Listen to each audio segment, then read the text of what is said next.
আসসালামু আলাইকুম। জানিয়ে দেব এই মুহূর্তে হাতে পাওয়া সর্বশেষ ভয়ঙ্কর কিছু আন্তর্জাতিক আপডেট বাংলা সংবাদ। শুরুতেই থাকছে সংবাদ শিরোনাম। শুরুতেই জানিয়ে দেব ভারতে আরও একটি যুদ্ধবিমান ভূপাতিত করার দাবি পাকিস্তানে। জানিয়ে দেব ইসরায়েলি হামলায় গাজায় নিহত 53,000 ছাড়ালো। এরপর রয়েছে ট্রাম্পের পরোক্ষ আমন্ত্রণ প্রত্যাখ্যান পুতিনের। সর্বশেষ থাকছে পাক ভারত যুদ্ধবিরতি 18 মে পর্যন্ত। এরপর এখন শুনছিলেন সংবাদ শিরোনাম, এবার বিস্তারিত। প্রিয় দর্শক, আপনি যদি এই চ্যানেলে নতুন হয়ে থাকেন, ভিডিওটি দেখতে দেখতে চ্যানেলটি সাবস্ক্রাইব করে আমাদের সাথেই থাকুন। ভারতের আরও একটি যুদ্ধবিমান ভূপাতিত করার দাবি পাকিস্তানের। নয়াদিল্লির সঙ্গে সংঘাত চলাকালে পাকিস্তান বিমান বাহিনী উচ্চ প্রযুক্তির বিমানসহ 6টি ভারতীয় যুদ্ধবিমান সফলভাবে ভূপাতিত করেছে। পাকিস্তানের প্রধানমন্ত্রী শাহবাজ শরীফ এ দাবি করেন। কামরায় পাকিস্তান বিমান ঘাঁটি পরিদর্শনের সময় শাহবাজ শরীফ গত 6 এবং 7 মে রাতে 6টি বিমান ঘাঁটি ভূপাতিত বিষয়টি নিশ্চিত করেছে। পরিদর্শনকালে শাহবাজ শরীফ বলেন, এটি পাকিস্তানি বিমান বাহিনীর যুদ্ধ দক্ষতা ও সশস্ত্র বাহিনীর অটল সংকল্পের প্রমাণ। বিধ্বস্ত বিমানগুলির মধ্যে 3টি রাফেল যুদ্ধবিমান, একটি সুখোই SU-30, একটি মিগ-29 এবং একটি মিরাজ 2000 অন্তর্ভুক্ত রয়েছে বলে জানা গেছে। মানববাহী বিমান ছাড়াও পাকিস্তানি বাহিনী মোট 85টি ভারতীয় ড্রোন ধ্বংস করেছে, যার মধ্যে একটি ইসরায়েলের নির্মিত হেরন UAV এবং 84টি কোয়াডকপ্টার এবং নজরদারি ড্রোন রয়েছে। এর আগে পাকিস্তানি সামরিক মুখপাত্র লেফটেন্যান্ট জেনারেল আহমেদ শরীফ চৌধুরীর সঙ্গে এক যৌথ সংবাদ সম্মেলনে পাকিস্তানি বিমান বাহিনীর senior officer air vice marshal Aurangzeb আহমেদের ঘোষণা করেছেন, সাম্প্রতিক সংঘর্ষের সময় পাকিস্তান বিমান বাহিনী ভারতীয় বিমান বাহিনীর বিরুদ্ধে 6-0 ব্যবধানে জয়লাভ করেছে। AVM আওরঙ্গজেব ভারতীয় আগ্রাসনের কার্যকর প্রতিক্রিয়ায় PAF এর কর্মদক্ষতার প্রশংসা করেছেন। তিনি বলেন, PAF শান্তি ও যুদ্ধকালীন উভয় সময় পূর্ণ প্রস্তুতি বজায় রেখেছিল। আমরা বিমান বাহিনী প্রধানের নির্দেশ অনুসরণ করছি এবং পাকিস্তানের আক্রমণকারীদের লক্ষ্য করে আত্মরক্ষার অধিকার প্রয়োগ করেছি। তিনি বিস্তারিতভাবে বলেন, পাকিস্তানের বিমান প্রতিরক্ষা অভিযানের অংশ হিসেবে আগত সব ভারতীয় ড্রোন এবং ক্ষেপণাস্ত্র ট্র্যাক করা হয়েছিল।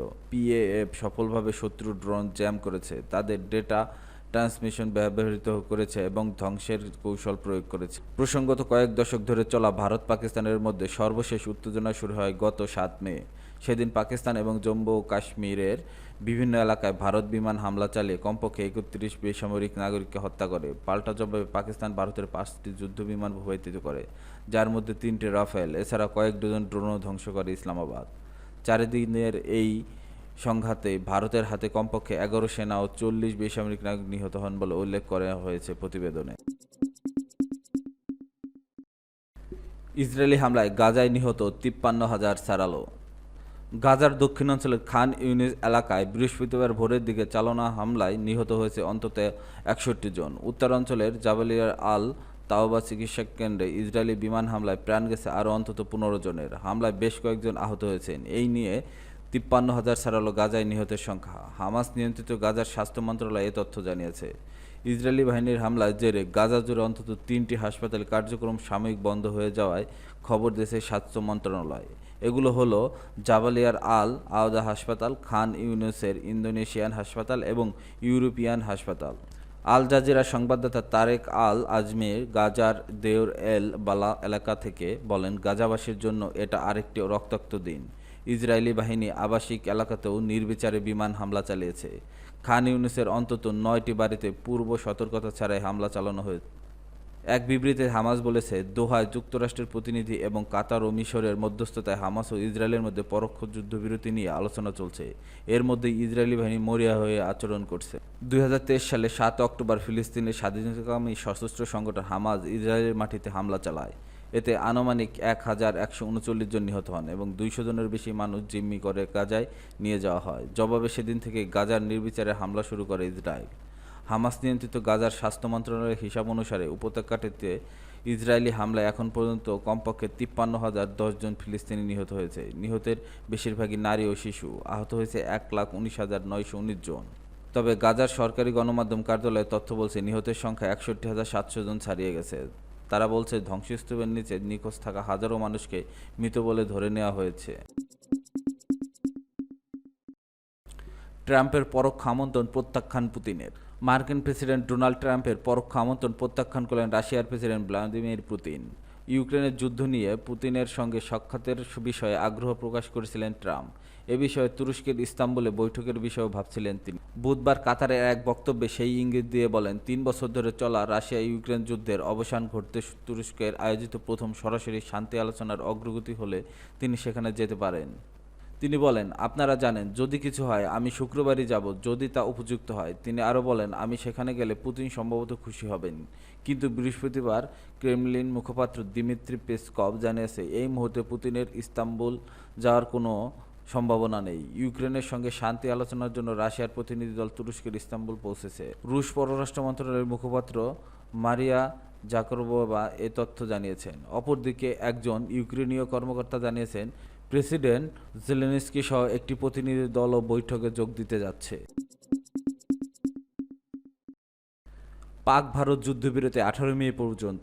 এরপর পাকিস্তানের উপপ্রধানমন্ত্রী ও পররাষ্ট্রমন্ত্রী ইসাক দার জানিয়েছেন, যুক্তরাষ্ট্রের মধ্যস্থতায় হওয়া পাকিস্তান ভারতের যুদ্ধবিরতির সময়সীমা 18 মে পর্যন্ত বাড়ানো হয়েছে।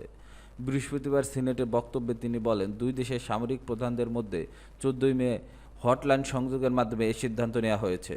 দার জানান, 10 মে মার্কিন পররাষ্ট্রমন্ত্রী তাকে জানান যে ভারতের যুদ্ধবিরতির জন্য প্রস্তুত। পাকিস্তান তখন অপারেশন বুনিয়ান উল মাসুদ শেষ পর্যায়ে থাকায় পাকিস্তানও যুদ্ধবিরতিতে সম্মত হয়। তিনি জোর দিয়ে বলেন, পাকিস্তান কারো কাছে যুদ্ধবিরতির অনুরোধ করেনি। দার আরও বলেন, পাকিস্তান শান্তি চায় কিন্তু কোনো আধিপত্য বা সার্বভৌমত্ব লঙ্ঘন বরসাত করবে না। তিনি জানান, সিন্ধু পানি চুক্তি পাকিস্তানের জন্য অমার্জনীয় এবং ভারতের একতরফা সিদ্ধান্ত গ্রহণ চলবে না। সব বিষয়ে সংলাপের মাধ্যমে মীমাংসা হবে বলে জানান দার। বিশ্লেষকরা আশঙ্কা করছেন, যুদ্ধবিরতির পরে ভবিষ্যৎ নির্ভর করছে দুই দেশের আন্তরিকতা, আন্তর্জাতিক চাপ ও মাঠ পর্যায়ের বাস্তবতার উপর। পাকিস্তান দাবি করে তারা যুদ্ধ শুরু করেনি, শান্তিপূর্ণ আলোচনার মাধ্যমে কাশ্মীর, ইন্দাস পানি চুক্তি ও সীমান্ত নিরাপত্তা ইস্যুগুলোতে সংলাপ শুরু করতে চায়।